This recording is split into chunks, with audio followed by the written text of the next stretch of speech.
할렐루야, 반갑습니다. 오늘은 이렇게 미국에서 주일을 맞아서 여러분에게 인사를 드리고 함께 말씀을 나눌 수 있도록 하나님께 축복하심을 감사드립니다. 한국은 지금 날씨가 많이 더워서 잠을 설치고 오셨을지 모르겠는데 어, 이렇게 또 미라클 교회를 우리 함께 불러주셔서 주님께 우리가 건강한 모습으로 예배할 수 있음을 주님께 감사드립니다. 오늘 제가 전할 말씀은 열왕기하 4장의 4장 8절로부터의 말씀입니다. 엘리사 선지자가 수넴 여인을 만나는 그런 말씀입니다. 우리 4장 8절로부터 17절까지 말씀을 우리 함께 봉독하겠습니다. 하루는 엘리사가 수넴에 이르렀더니 거기에 한 귀한 여인이 그를 강권하여 음식을 먹게 하였으므로 엘리사가 그곳을 지날 때마다 음식을 먹으러 그리로 들어갔더라. 여인이 그의 남편에게 이르되 항상 우리를 지나가는 이 사람은 하나님의 거룩한 사람인 줄을 내가 아노니 청하건대 우리가 그를 위하여 작은 방을 담 위에 만들고 침상과 책장과 의자 촛대를 두사이다. 그가 우리에게 이르면 거기에 머물리이다 하였더라. 하루는 엘리사가 거기에 이르러 그 방에 들어가 누웠더니 자기 사한 게이사에게 이르되 이 수넴 여인을 불러오라 하니 곧 여인을 부르매 여인이 그 앞에 선지라. 엘리사가 자기 사환에게 이르되 너는 그에게 이르라. 내가 이같이 우리를 위하여 세심한 배려를 하는도다. 내가 너를 위하여 무엇을 하랴? 왕에게나 사령관에게나 무슨 구할 것이 있느냐 하니 여인이 이르되 나는 내 백성 중에 거주하나이다 하니라. 엘리사가 이르되 그러면 그를 위하여 무엇을 하여야 할까 하니 게이사가 대답하되 참으로 이 여인은 아들이 없고 그 남편은 늙었나이다 하니 이르되 다시 부르라 하여 부르매 여인이 문에 서니라. 엘리사가 이르되 한 해가 지나 이때쯤에 내가 아들을 안으리라 하니 여인이 이르되 아니로소이다. 내 주 하나님의 사람이요 당신의 계집종을 속이지 마옵소서 하니라. 여인이 과연 잉태하여 한 해가 지나 이때쯤에 엘리사가 여인에게 말한 대로 아들을 낳았더라. 지금 우리는 이제 엘리야 선지자의 그 후계자로서 엘리야 선지자를 하늘로 보내고 그 영감의 갑절을 구했던 그 엘리사 선지자가 오늘은 에루살렘에서 갈멜산을 왕래하면서 그 중간에 수넴을 지나게 되는데 그때 한 귀한 여인을 만나게 됩니다.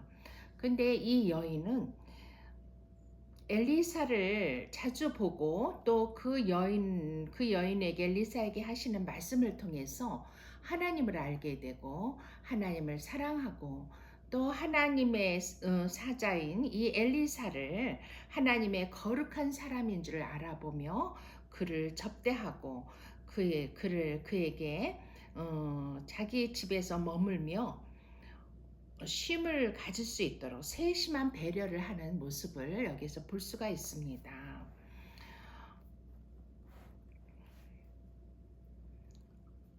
이 수넴 여인은 엘리사 선지자를 선대함으로써 본인의 소원을 이루는 그런 말씀입니다. 아들이 없는 그 여인에게 엘리사 선지자 엘리사는 하나님의 사람으로서 또 여기서는 예수 그리스도의 모형이 될 수가 있어요. 우리의 비록 구하지는 않았지만 우리의 마음의 소원을 아시는 주님께서 예수님을 사랑하는 우리에게 우리의 소원을 이루어 주시는 그런 현장, 그런 말씀을 우리가 엘리사 선지자 예수님의 모형을 통해서 이 말씀에서 우리가 발견할 수가 있습니다. 근데 이 말씀 이후로 이제 이 여인은 말씀대로 엘리사 선지자의 말씀대로 그 다음에 아들을 잉태하게 되죠. 그런데 그 아이들이 아이가 자라서 하루는 그 추수하는 그런 때가 됐어요. 근데 그 아이가 아버지에게 나와서 아유 내 머리야 내 머리야 하면서 두통을 호소하는 거예요. 그러자 어머니가 어머니에게 데려가라 하고 그 아버지가 말씀하고 있죠. 그래서 그 수냄 여인은 아이를 데려다가 무릎팍에 앉혀놓고 계속 간호를 했지만 결국은 그 무릎에서 앉아서 죽게 됐어요. 그러자 이 수냄 여인 그 어머니는 그 아이를 하나님의 사람의 그 침상 엘리사 선지자를 묵게 있던 그 집에 침상에 두고 문을 닫고 남편에게 내가 이 선지자에게 가야겠습니다. 남편에게도 아이가 죽었다는 얘기를 하지 않아요. 이 여인은 참으로 지혜롭고 침착한 여인이었어요. 그리고 하나님의 사람에게로 급히 달려갑니다. 그리고 그가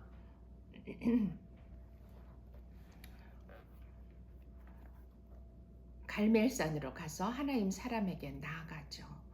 그때 하나님의 사람의 그 다리를 붙잡고 발을 아는지라 게이사가 가까이서 그를 물리치려고 하지만은 하나님의 사람은 그를 가만두라고 합니다.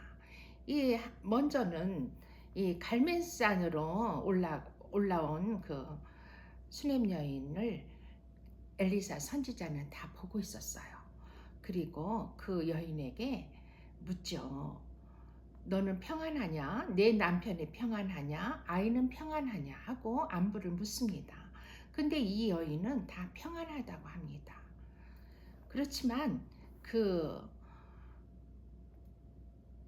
엘리사의 다리를 붙잡고 발을 안고서 그에게 말하려고 나아갑니다. 그러자 엘리사 선지자는 그때서 알아보게 됩니다. 그의 영혼이 괴로웠지만 여호와께 그걸 숨기고 이르지 아니하였도다. 여인이 이르되 엘리사 선지자에게 말합니다. 내가 내 주께 아들을 구하였더이까 나를 속이지 말라고 내가 말하지 아니하였더니까. 그러자 엘리사 선지자는 그 말이 무엇인지를 알아듣고 아이에게 위중한 상황이 있구나 하고 알아듣고 게이사에게 지팡이를 주면서 어서 빨리 가서 그 아이에게 그 아이의 몸에 지팡이를 얹어라. 그러면 그 아이가 일어나리라. 그렇게 말하죠. 그렇지만 그 어머니는 여호와께서 살아계심과 당신의 영혼이 살아계심을 두고 맹세하노니 내가 당신을 떠나지 아니하리이다. 이렇게 내가 당신과 함께 해야지만 나는 떠날 수 있습니다 하고 엘리사에게 강권합니다. 우리도 이렇게 우리 어떤 문제가 있을 때 참으로 하나님을 찾아가는 우리의 발걸음이 우리에게는 참으로 하나님께 보시기에는 아주 귀중한 걸음입니다. 그리고 우리가 하나님께 전심으로 하나님께 구할 때 하나님께서는 드디어 우리의 사정을 감찰하시고 우리를 돕기 시작하는 거죠. 이때 이 엘리사 선지자도 마찬가지로 이 술렘 여인의 간곡한 청을 들어주게 됩니다. 그리고 이 여인을 따라서 가게 되죠. 게이사가 그들보다 앞서가서 지팡이를 그 아이의 얼굴에 놓았으나 소리도 없고 듣지도 아니하는지라 돌아와서 엘리사를 맞아 그에게 말하여 아이가 깨지 아니하였나이다 하니라. 엘리사가 집에 들어가 보니 아이가 죽었는데 자기의 침상에 눕혔는지라 들어가서는 문을 닫으니 두 사람뿐이라. 엘리사가 여호와께 기도하고 아이 위에 올라 엎드려 자기 입을 자기 입에 그의 입에 자기 눈을 그의 눈에 자기 손을 그의 손에 대고 그의 몸에 엎드리니 아이의 살이 차차 따뜻하더라. 이렇게 엘리사가 늘 묵던 그 수냄 여인의 집에 침상에 그 아이를 눕혀놓고 이 수냄 여인은 엘리사를 불러온 거죠.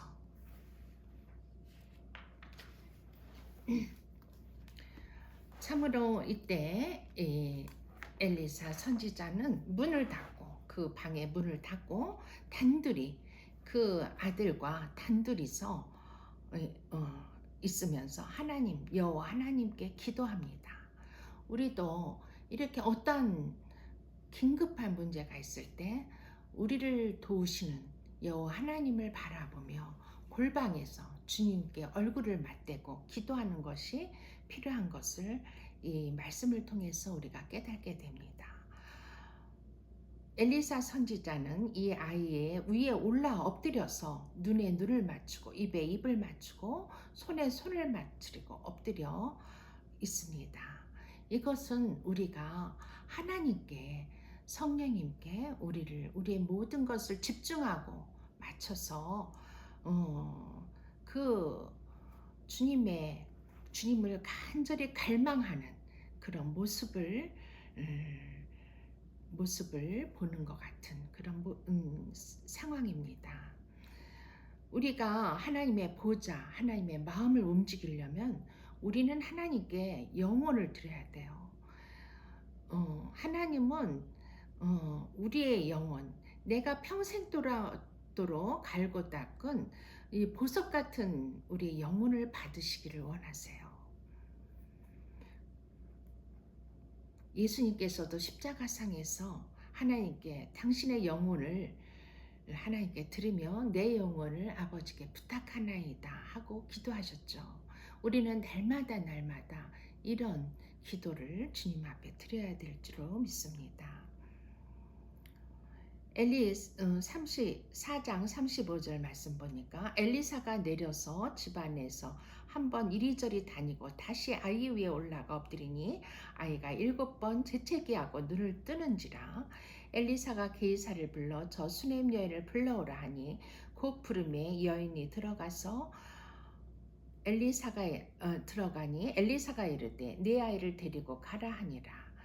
여인이 들어가서 엘리사의 발 앞에서 땅에 엎드려 절하고 아들을 안고 나가니라. 이 아이가 드디어 눈을 뜨고 깨어났어요. 살아난 거죠. 이것은 예수님께서 십자가에 죽으시고 3일 만에 부활하시는 그 부활의 모형을 또한 우리에게 보여주는 그런 현장이기도 합니다. 이 수넴 여인은 이렇게 하나님께 간절히 하나님께 구하기 위해서 엘리사 선지자를 그의 집에 모시고 왔고 그 선지자의 기도를 통해서 아들을 살리고 아들을 데리고 나아가는 이런 일이 일어난 것입니다. 우리는 이 선지자가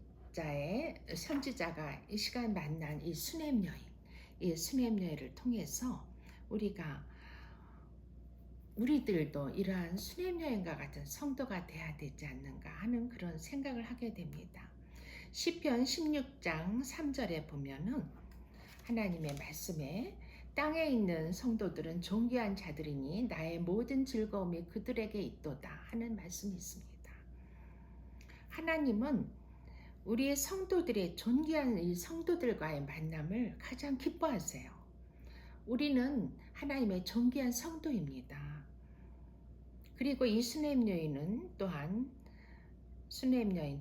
하나님의 존귀한 성도이며 기둥과 같은 그런 성도인 것을 우리는 알 수가 있습니다. 우리는 이 수넴 여인을 통해서 진정으로 하나님께서 기뻐하시는 성도의 모습을 우리가 한번 발견하도록 해보겠습니다. 첫째로 이 시편의 말씀처럼 하나님은 존귀한 성도를 하나님께서 즐거워하십니다.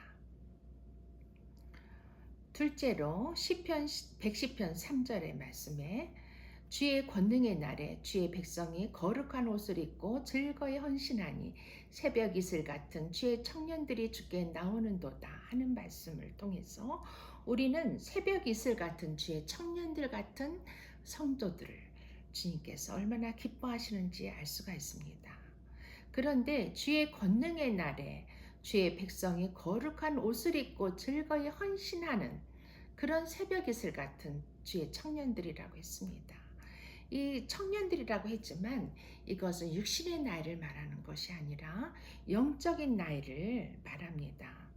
우리가 주의 권능의 날이라는 것은 주님께서 재림하시는 날, 그날에 예수님의 보혈에 그 보혈로 빤 흰옷을 입은 헌신된 성도들이 주님 앞에 나올 때 이 새벽 이슬 같은 주의 청년들이라고 주님께서는 말씀하고 있습니다. 우리는 주님께서 재림하실 때 먼저 죽은 무덤에 잠자는 자들은 부활의 생명의 부활로 또 우리 그때까지 살아있는 자들은 휴거로 주님을 만나게 되는 거죠. 이렇게 우리는 휴거를 하거나 또는 부활하거나 하는 성도로서 하나님을 만나게 되는데 이들이 새벽 이슬 같은 주의 청년들이라고 말씀하십니다. 이런 성도가 되어야 될 줄 믿습니다. 또 세 번째로는 계시록 3장 21절에 하나님께서 말씀하고 있습니다. 이기는 그에게는 내가 내 보좌에 함께 앉게 하여 주기를 내가 이기고 아버지 보좌에 함께 앉은 것과 같이 하리라. 이 주의 신부된 성도들을 말하고 있습니다. 이 예수님의 보좌에 이 성도들은 함께 앉는 주의 신부가 되는 것입니다. 예수님과 더불어 보혈과 성령을 함께 먹고 마시는 자가 되는 거지요. 그리고 네 번째로는 요한복음 14장 21절의 말씀에 요한복음 14장 21절의 말씀을 통해서 우리가 하나님의 귀한 성도는 어떤 자인가를 또한 알 수가 있습니다. 내 이름으로 무엇이든지 내게 구하면 내가 행하리라. 우리 주 예수님의 이름으로 우리는 하나님 아버지께 나아가서 우리가 구할 수가 있습니다. 수냄 여인이 하나님을 향한 갈급함과 하나님을 향하는 그 앙망하는 마음을 가지고 엘리사 선지자에게 달려갔던 것처럼 우리는 우리의 어떤 문제를 가지고 하나님께 구하기 위해서 주님을 찾게 되죠. 그런데 우리가 주님을 찾으려면은 먼저 우리는 하나님을 사랑하는 자가 돼야 돼요. 요한복음 14장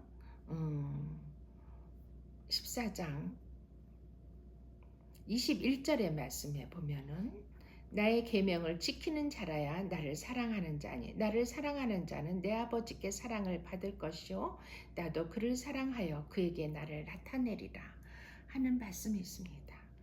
우리는 주님의 계명 나를 사랑하는 자는 내 아버지께 사랑을 받는다. 이런 말씀. 하나님을 사랑하는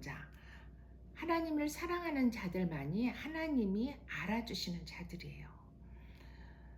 그리하여서 하나님께서 나를 통해서 그를 나타내신다고 말씀하고 있습니다. 즉 하나님을 아시는 바 된 성도, 하나님께서 생각하는 그 성도가 될 때 우리는 하나님께 나아가 우리의 기도를 통해서 우리의 모든 문제를 주님께 토설하고 우리의 기도에 응답을 구할 때 하나님께서는 거기에 응답하시는 거죠. 고린도전서 8장 3절에는 또 누구든지 하나님을 사랑하면 그 사람은 하나님도 알아주시느니라. 이렇게 하나님께서는 말씀하고 있어요. 우리가 하나님을 사랑하는 것이 하나님께서는 얼마나 기쁨이 되는지 우리에게 그 하나님을 사랑하기 위해서 우리를 하나님께서 부르시고 우리가 하나님 안에 거하게 하시는 줄로 믿습니다. 다섯 번째로 우리는 요한복음 5장 29절에서 우리가 하나님의 성도로 우리는 어떠한 자가 되어야 되는지를 알 수가 있습니다. 28절로부터 보니까 무덤 속에 있는 자가 다 그의 음성을 들을 때가 오나니 선한 일을 행한 자는 생명의 부활로 악한 일을 행하는 자는 심판의 부활로 나오리라 하는 말씀이 있습니다. 우리는 선한 일을 행함으로 생명의 부활로 주님 앞에 나아가는 성도가 되어야 될 줄 믿습니다. 이 선한 일을 행한다는 것은, 이 선이라는 것은 우리의 도덕적인 착한 행실을 의미하는 것이 아니라 우리는 보혈을 선이라고 말씀했어요. 이 보혈을 따라서 우리가 행하는 자들이, 이 보혈이 있는 곳에는 우리가 성령이 함께 하세요. 성령님이 인도하시고 성령님께서 주관하시는 그런 자들을 말하는 거죠. 그 성령으로 행하는 자들에게는 생명의 부활로 주님께서 부르신다고 말씀하고 있습니다. 그렇지만 이 성령, 주님의 보혈을 따라 행하지 않는 자들은 악한 일을 행하는 자들이에요. 그래서 그들은 생명의 부활로 나오지 못하고 둘째 사망, 심판의 부활로 나옴으로 둘째 사망에 이르게 되는 것입니다. 우리가 여섯 번째로는 우리가 영생에 들어가는 거룩함에 이르는 열매가 되어야 된다. 그런 성도가 되어야 된다고 말씀하고 있습니다.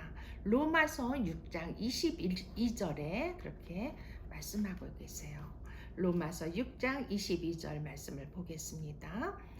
그러나 이제는 너희가 죄로부터 해방되고 하나님께 종이 되어 거룩함에 이르는 열매를 맺었으니 그 마지막은 영생이라.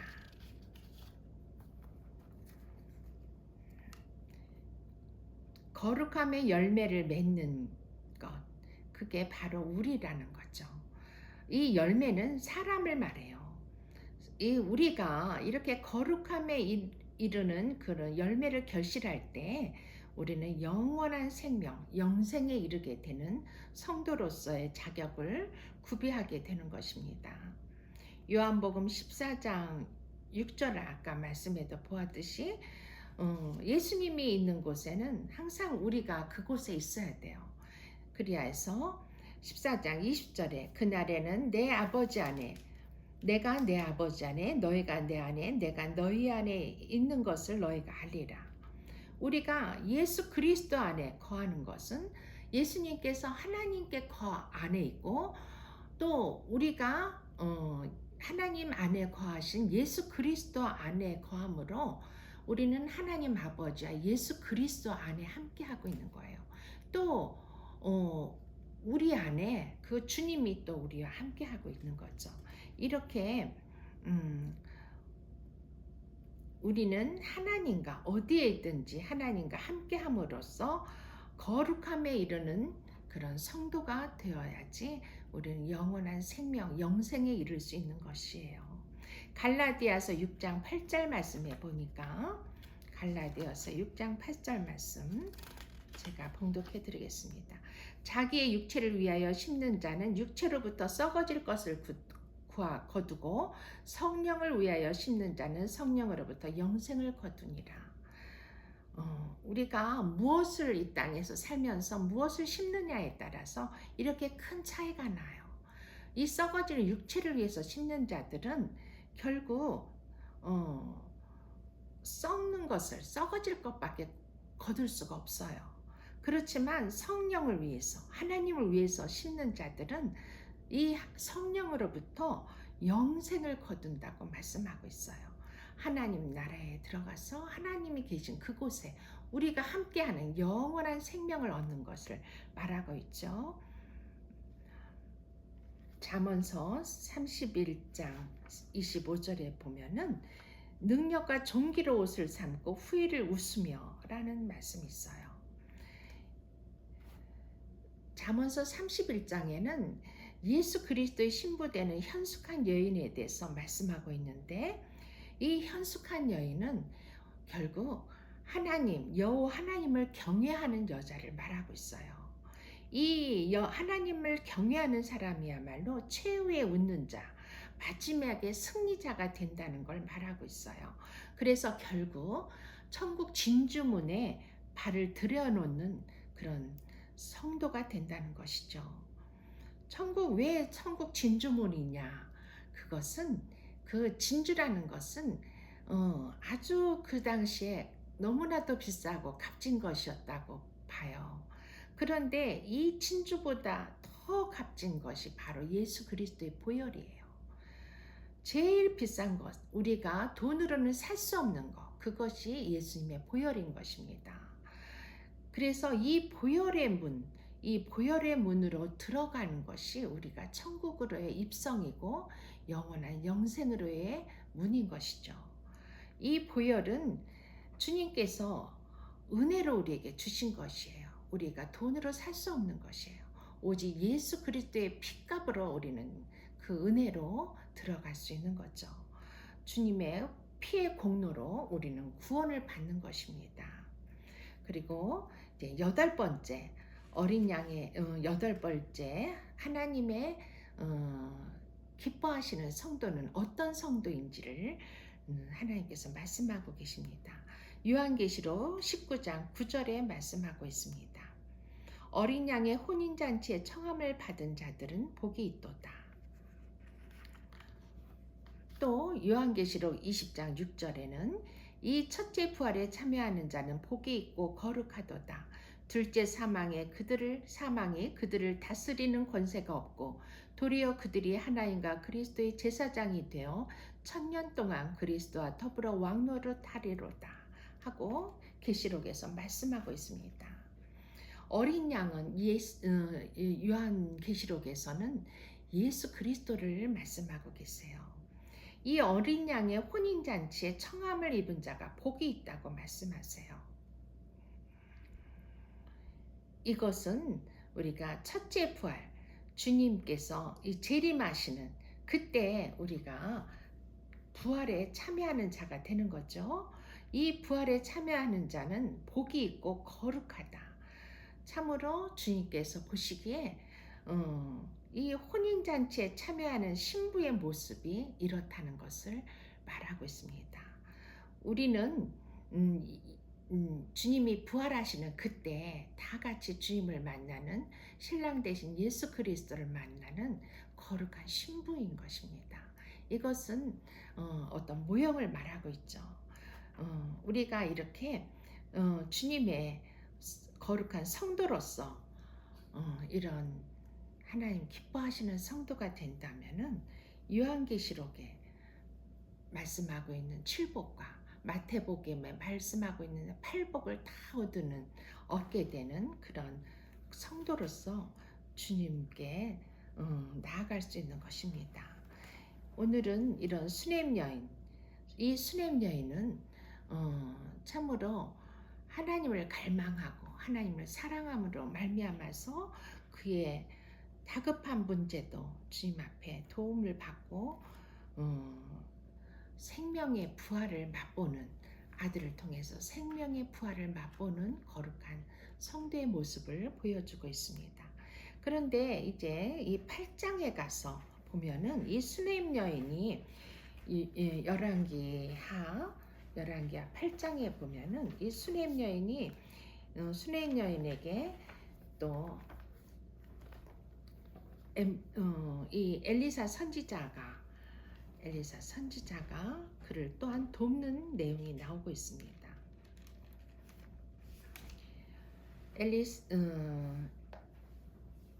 열왕기하 8장 1절 말씀부터 보면은 1절부터 6절까지 말씀을 다 같이 봉독하겠습니다. 엘리사가 이전에 아들을 다시 살려준 여인에게 이르되 너는 일어나서 네 가족과 함께 거주할 만한 곳으로 가서 거주하라.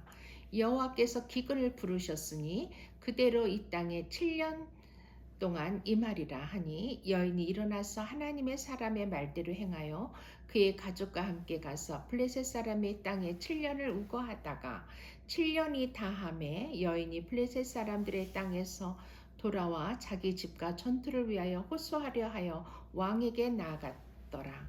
그때 왕이 하나님의 사람의 사환 게이사와 서로 말하며 이르되 너는 엘리사가 행한 모든 큰일을 내게 설명하라 하니 게이사가 곧 엘리사가 죽은 자를 다시 살린 일을 왕에게 이야기할 때 그 다시 살린 아이의 어머니가 자기 집과 전투를 위하여 왕에게 호소하는지라. 게이사가 이르되 내 주 왕이요 이는 그 여인이요 저는 그 아들이니 곧 엘리사가 다시 살린 자이니이다 하니라. 왕이 그 여인에게 물음에 여인이 설명한지라 왕이 그를 위하여 한 관리를 임명하여 이르되 이 여인에게 속한 모든 것과 이 땅에서 떠날 때부터 이제까지 그의 밭의 소출을 다 돌려주라 하였더라. 이렇게 또 한 번 이 수넴 여인은 엘리사 선지자로부터 귀한 은혜를 받고 있는 장면입니다. 이스라엘 땅에 북이스라엘 땅에 하나님의 기근을 보낸다고, 기근도 한두 해도 아니고 7년 동안 기근이 임한다고 엘리사 선지자를 통해서 선포하고 있어요. 이 기근은 참으로 그 당시에는 너무나도 무서운 하나님의 재앙이었습니다. 이 재앙 3대 재앙이 있는데 기근과 전쟁과 또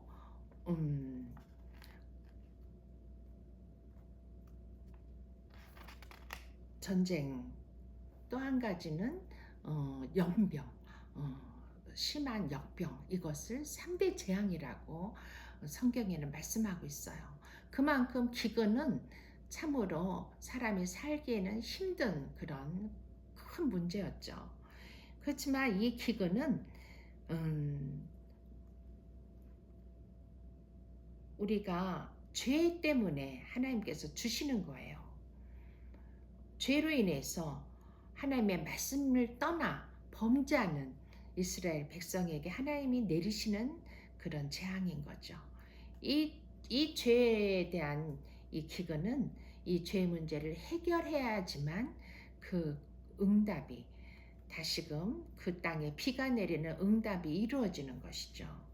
그런데 이때 이 기근을 피할 것을 엘리사 선지자는 이 수넴 여인에게 말씀하고 있습니다.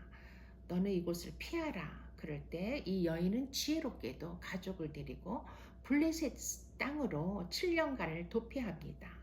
그리고 다시 이제 7년이 지나 그 땅에 다시 비가 내렸을 때 돌아오게 되죠.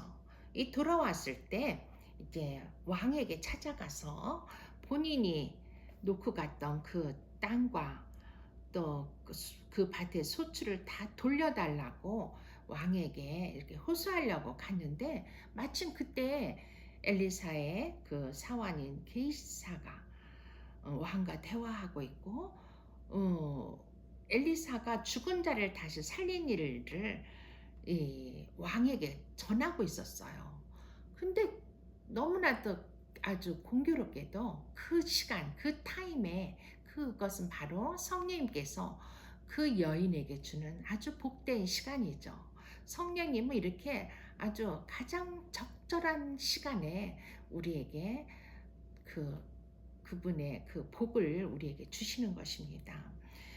집과 전토를 위하여 왕에게 나아갔다 그랬어요. 이 수넴 여인, 그 아이의 어머니가 자기 집과 전토를 왕에게로부터 돌려받기 위해서 나아갔는데 그때 게이사가 왕과 대화를 하고 있었던 거죠.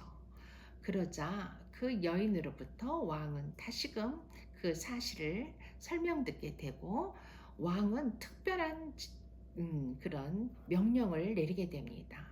한 관리를, 그 여인을 위해서 한 관리를 임명해서 이 여인에게 속한 모든 것과 이 땅에서 떠날 때부터 이제까지 그의 밭의 소출을 다 돌려주라고 그 관리에게 명하고 있어요. 이 얼마나 복된 일입니까?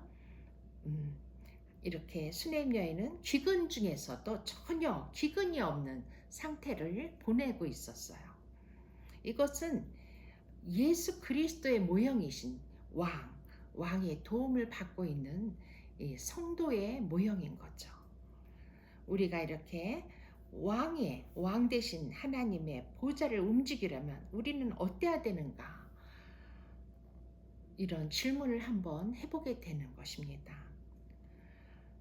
이러려면은 참으로 하나님의 말씀으로 우리는 순종하는 자, 하나님의 말씀에 순종하는 삶을 살아가는 그런 하나님과 친밀한 자가 되어야 될 줄로 믿습니다. 아까 갈라디아서 6장 8절의 말씀처럼 성령을 위하여 심는 자들은 영생을 거둔다고 하였습니다. 우리가 하나님 말씀대로 살아야지만 하나님 기뻐하시는 거룩한 복된 성도가 되어서 하나님의 나라 영생으로 들어갈 수 있는, 영생을 누릴 수 있는 이런 성도가 될 줄을 믿습니다. 오늘은 이렇게 열왕기하 4장과 8절에 엘리사 선지자를 통하여서 수넴 여인을 그 수넴 여인을 만나게 된 우리 거룩한 성도, 그 성도가 우리의 그런 모형인 것을 깨닫고 우리가 진정으로 하나님의 복된 성도, 하나님을 즐겁게 하는 성도가 되는 우리 모두가 되기를 축복하고 축원합니다. 이상으로 주님의 말씀을 마칩니다. 우리 모든 미라클 성도님들 더위 조금만 견디고 이겨내시고 늘 주님 앞에 나아가 기도하며 주님의 말씀 안에서 하나님의 말씀 충만, 보혈 충만, 성령 충만하여서 하나님을 즐겁게 해드리는 우리 성도들 다 되시기를 축복합니다. 할렐루야.